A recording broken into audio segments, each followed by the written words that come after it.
تاریخ ایک عجیب آئینہ ہے۔ اس میں کچھ چہرے روشن نظر آتے ہیں، کچھ دھندلے اور کچھ ایسے جن کے ارد گرد صدیوں سے کہانیاں، غلط فہمیاں اور افسانے سنے جاتے رہے ہیں۔ انہی چہروں میں ایک نام ہے کلیوپیٹرا، مصر کی آخری ملکہ۔ لیکن سوال یہ ہے، کیا کلیوپیٹرا صرف حسن کا جادو تھی یا وہ ذہانت کا طوفان تھی؟ کیا وہ رومی سپہ سالاروں کی محبت میں پڑھ کر کمزور ہوئی یا یہ سب ایک سیاسی منصوبہ تھا؟ کیا اس نے واقعی خودکشی کی یا اسے تاریخ نے قتل کیا جبکہ اصل کچھ اور تھا؟ آئیے آج کلیوپیٹرا کی سچی کہانی سناتے ہیں، وہ کہانی جو اسکول کی کتابوں میں نہیں ملتی۔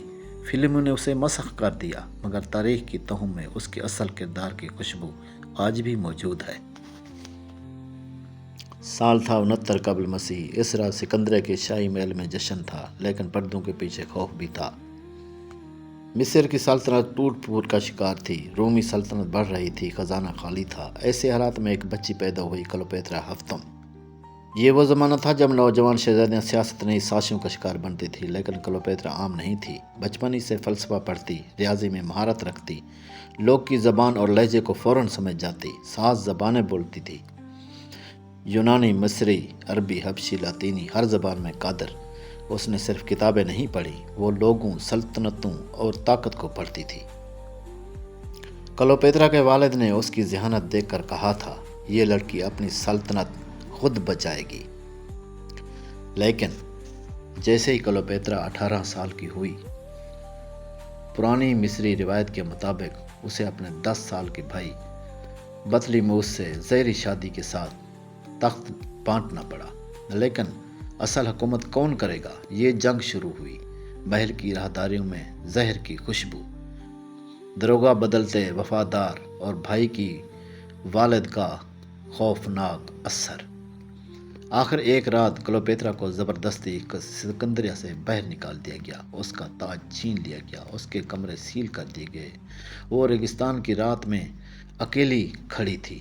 لیکن یہ کہانی کا اختتام نہیں تھا، یہ آغاز تھا ایک ایسی واپسی کا جس پر دنیا حیران تھی۔ اس وقت دنیا کی سب سے بڑی طاقت روم تھی، اور روم کا سب سے بڑا جرنیل جولیس سیزر۔ جب مصر میں بھائی بہن کی لڑائی نے حالات خراب کیے، سیزر صلح کرانے سکندریہ پہنچا۔ یہیں وہ لمحہ آیا جس نے کلیوپیٹرا کو افسانہ بنا دیا۔ کلیوپیٹرا کو سیزر تک پہنچنے سے روک دیا گیا، محل کے دروازے بند تھے، تو اس نے وہ کارنامہ کیا جو آج بھی تاریخ پڑھ کر انسان دنگ رہ جاتا ہے۔ اس نے اپنے آپ کو ایک قالین میں لپیٹ کر خفیہ طور پر محل میں بھجوایا۔ جب سیزر کے سامنے قالین کھلا اور اس میں سے جلاوطن شہزادی نکلی، سیزر چونک گیا۔ اس نے کہا، میں مصر کی ملکہ ہوں، اپنی سلطنت واپس لینے آئی ہوں۔ یہ ایک سیاسی شاہکار تھا، محبت نہیں۔ سیزر نے اسی لمحہ فیصلہ کر لیا، اس لڑکی میں وہ آگ ہے جو سلطنت بدل سکتی ہے۔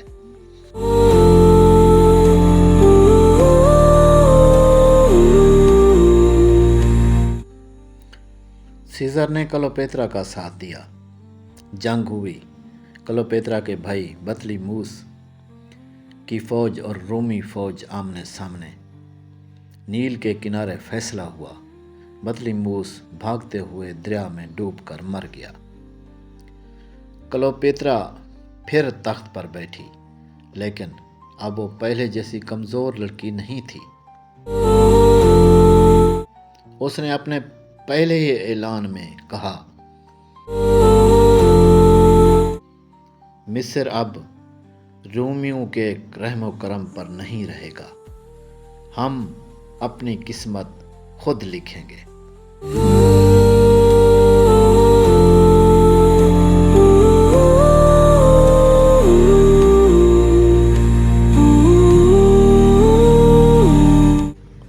دنیا نے ان دونوں کے رشتے کو صرف محبت سمجھا، لیکن حقیقت زیادہ گہری تھی۔ سیزر کو مصر کی دولت چاہیے تھی، کلیوپیٹرا کو روم کی قوت۔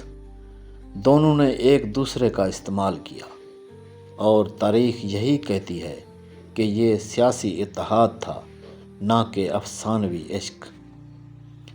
کلوپیترا کے یہاں ایک بیٹا پیدا ہوا، سیزرین، چھوٹا سیزر۔ سیزر نے اسے روم کا وارث تسلیم نہیں کیا، پر کلوپیترا اسے مستقبل کا حکمران بنانا چاہتی تھی۔ یہیں سے دنیا کی سب سے خطرناک سیاسی جنگ شروع ہوئی۔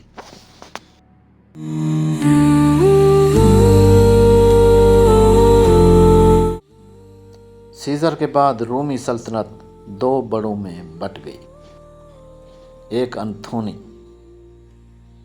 دوسرا آکٹوبین۔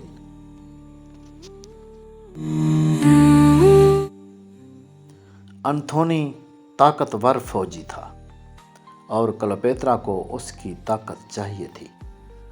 انتھونی کو کلوپیترا کی دولت، ان دونوں کا اتحاد ایک سیاسی ضرورت تھا، مگر وقت کے ساتھ یہ گہرا تعلق بن گیا۔ لیکن روم کو یہ اتحاد پسند نہیں آیا۔ مصر کی عورت ہمارے سپہ سالار کو قابو کر رہی ہے، روم میں یہ فکرہ بار بار بولا جانے لگا۔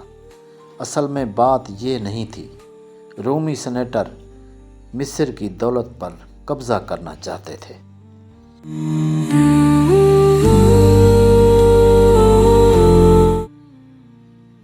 چوالیس قبل مسیح، روم میں سیزر کو سینٹ کے ہال میں قتل کر دیا گیا۔ خبر کلوپیترا تک پہنچی تو اس کے محل میں خاموشی چھا گئی۔ سیزرین کا مستقبل خطرے میں پڑ گیا، اس کی دشمنیوں کی فہرست لمبی ہو گئی۔ کلوپیترا نے فوراً روم چھوڑ دیا اور مصر واپس آئی، جہاں اسے پھر ایک نئی جنگ لڑنی پڑی۔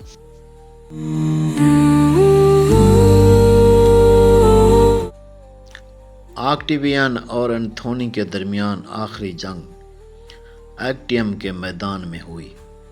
کلوپیترا نے اپنی پوری بحری فوج کے ساتھ ساتھ دیا، لیکن ایک غلط فیصلے نے سب کچھ بدل دیا۔ انتھونی کی فوج خوف زدہ ہوئی۔ کلوپیترا نے اپنے جہاز پیچھے کھینچے، انتھونی بھی اس کے پیچھے چل دیا۔ یہ منظر دشمن نے بزدلی سمجھا، لیکن اصل میں یہ پسپائی کی چال تھی جو ناکام رہی۔ جنگ ہار گئی اور کلوپیترا کی سلطنت بھی خطرے میں پڑ گئی۔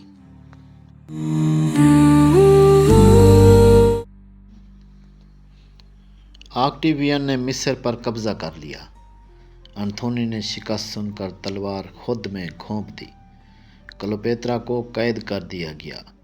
آکٹیوین اسے زندہ روم لے جانا چاہتا تھا تاکہ اسے غلام کی طرح پیش کرے، لیکن کلوپیترا وہ عورت تھی جو اپنی تقدیر خود لکھتی تھی۔ اس نے کہا، میں زندہ روم نہیں جاؤں گی۔ افعی سانپ کے ڈسنے والی کہانی سب نے سنی ہے، لیکن اصل تاریخ کہتی ہے شاید وہ زہر کا خفیہ مرکب تھا، شاید ایک بال کی کھوکھلی نلی میں زہر چھپا کر رکھا گیا، شاید سانپ کا استعمال محض علامتی بات تھی۔ آکٹیوین کے سپاہی جب پہنچے، کلوپیترا مر چکی تھی۔ آخری مصری ملکہ ایک ایسے انداز میں رخصت ہوئی جسے دنیا آج تک بھلا نہیں سکی۔ مصر رومی صوبہ بن گیا، سیزرین کو قتل کر دیا گیا۔ کلوپیترا کی 300 سالہ سلطنت ختم ہو گئی، لیکن اس کا نام زندہ رہا۔ رومی مصنفین نے اسے فتنہ گر عورت کہا تاکہ اپنے جرنیلوں کی ہار چھپا سکیں۔ فلموں نے اسے حسن کی رانی بنا دیا تاکہ سیاست چھپ جائے، مگر حقیقت یہ ہے کلوپیترا دنیا کی ذہین ترین حکمرانوں میں سے ایک تھی۔ اس نے 2 سپر پاور کو چیلنج کیا اور اپنی قوم کے لیے آخری لمحے تک لڑتی رہی۔ یہ کہانی صرف ایک عورت کی نہیں، طاقت، سیاست، سازش، محبت، جنگ اور عقل کی کہانی ہے۔ ہماری یہ تحریر اگر آپ کو اچھی لگے تو لائک کریں، چینل کو سبسکرائب کریں۔ شکریہ۔